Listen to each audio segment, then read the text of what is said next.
So forget all these ones that will take you to the 100th floor of Burj Al Arab to buy you dinner while you're walking out there with an empty purse. Girl, the joke is on you.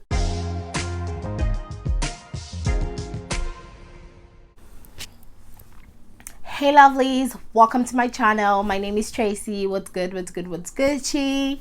So today I've decided to up on the bandwagon of people that are talking about the Tinder Swindler. If you don't know what Tinder Swindler is, it is a TV documentary on Netflix talking about a man called Simon and how he swindled a couple of women, which I thought was so gross. So with that being said, if you're interested to see how I personally avoid swindlers in my life in general, keep watching this video. Just a quick start is I personally am more likely to be swindled by a woman than a man. The reason is because I find that women have been more generous to me as opposed to men in my life. Just saying, I'm putting it out there. Most of the times that I've been in need and things like that, it's been more like a woman just being there for me. Like my older sister would buy me a Louis Vuitton, but not like a man would ever buy me that. Like, just generally speaking, women have just been better to me than men. So my number one point is avoid men that feel comfortable borrowing money from you.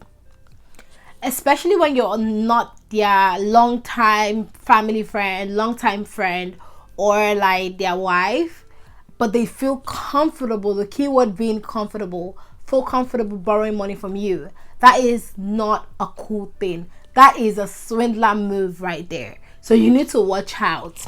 Listen, I'm saying this because there was a time in my life where I met somebody here in Canada who literally felt comfortable trying to borrow money from me. Oh, that was a swindler move, and I could tell because baby, when you grow up in Lagos, Nigeria, you know to shine your eyes properly. So basically, this person, you know, this person is so brutal when they even ask you to borrow money from the bank so that you can borrow them money. Like, bruv. Hey, that's a swindler move. That's not a man that wants to spend the rest of his life with you, because no man that actually genuinely cares for you would ask you to put yourself in jeopardy just so that you can borrow them money. Money for what? And this was someone that you would be seeing popping champagne everywhere, left, right, and center. So that means the people that you were watching the person on the Snapchat going to drink champagne, those people are not good enough for them to borrow money from. Then you want to try and feel special. Listen, don't be swindled, girl. You need to pack your bags and know that that man is a swindler. Number 2 point is act on what you see and you can feel and you can have versus what is said. See, let me give you an example of a swindler man. This man, you would be in a setting with them and they would be saying things like, oh, just give me 1 second, Tracy, let me make a call. This is an example for it, okay? Hi, oh my God, is this Ventures? Yeah, the $1.7 billion contract. Where is the $1.7 billion contract? I gave you half of that money yesterday. Okay, I really don't want to talk about money right now. I'm with Tracy. Let me concentrate on Tracy. Listen. That man is a joke. Okay? He's a joke.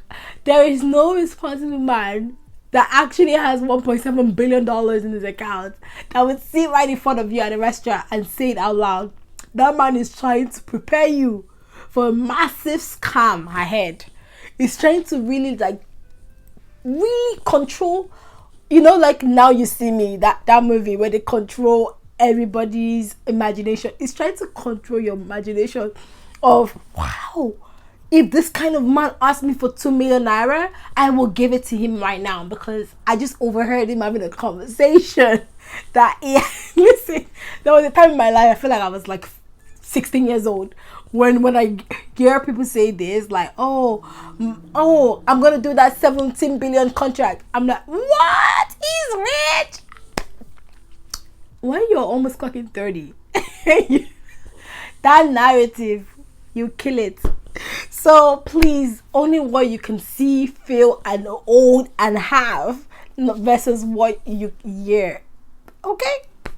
Number 3, avoid extremely flashy men. I don't know how to emphasize on this. Listen, not to say that men can dress up or not. What my point is extremely flashy men is screaming narcissistic, selfish mofo.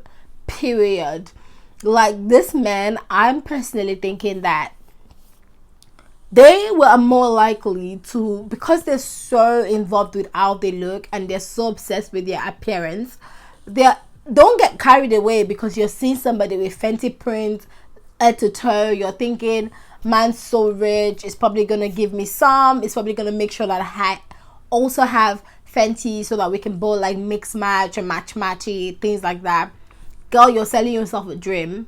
Most of the time, those men that enjoy those things, at every cupboard change that they have, every penny that they have, they would most likely use it on themselves and not you.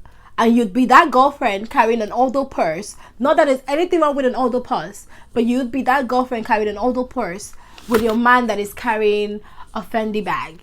Literally. And they would look at you and not even feel any remorse whatsoever. Those men are like swindlers. They're swindlers because they only care about themselves. They're selling you a dream and they don't have the money, the physical money to buy you this stuff. They're probably just like getting this stuff from someone else and coming to show off to you. And then one day they'll ask you for money with your small older change. They'll ask you for money and then they would say, come on, you know I can afford this stuff. Don't you see my designer stuff? Because that's pretty much all they have. So be careful. Number 4. Avoid the ones that try to gaslight you. I call these ones the ultimate anti-feminist, or I call these ones the people that use feminism to their own advantage. They are the selective feminists. That's what I call them. Yeah, the selective the selective feminists. Yeah, that's what I'm gonna call them. These are my favorite guys. These ones will be like, you know, like it's not like I can buy you an Hermes purse. It's not that. It's just that, you know, you're a feminist. I don't want to be insulting. You have your own bag. You have your own money. I just want to respect you. You know, I stand firmly with feminists, you know. Bruh, where is it written in the dictionary that because a woman identifies as a feminist, you can no longer give us things that she's asked for? You can no longer spoil your woman. So these are the ones that when you don't cook for them, they'll be like, oh, feminist, oh, feminist. But they use the word feminist when it serves them. So they're like, oh, you're feminist, so I can't buy you this. It's not like I don't want to buy you. You just don't give me the space to buy you. Swindlers. Okay? Another point that I have for you here is avoid the ones that are too fond of giving you experience rather than actual physical cash. Like, you know, you can get yourself to a restaurant, you can eat. So forget all these ones that will take you to the 100th floor of Burj Al Arab to buy you dinner while you're walking out there with an empty purse. Girl, the joke is on you. Why are you in Burj Al Arab eating food when you know fully well that meal cost you about $3,000, which you do not have in your purse? That is a swindler. Because the man that took you to Burj Al Arab is probably using another girl's credit card here in Canada to pay for it.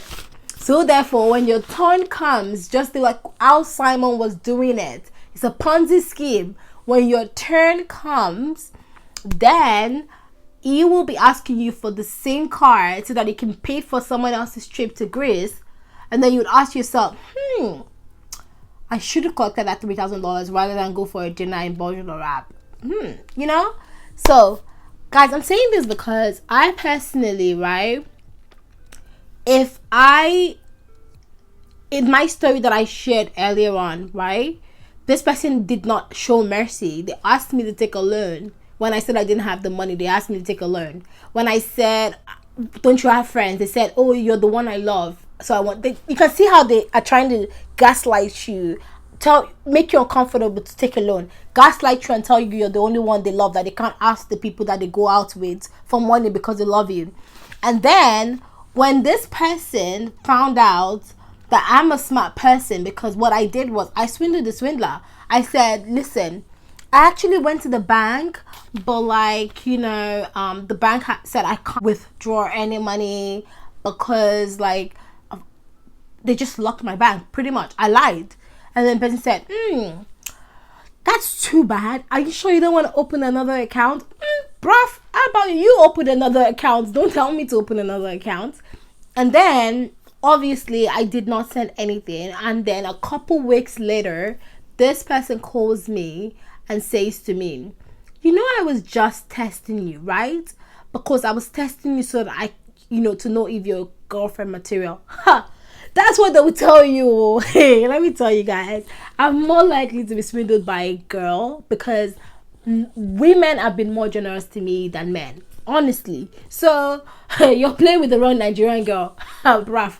Anyways, guys, don't forget to like and share and subscribe to this video, because I'll be coming more with more content, even being motivated by your like, share, and subscription. Guys, I love you, and I'll see you guys in my next one. Bye bye.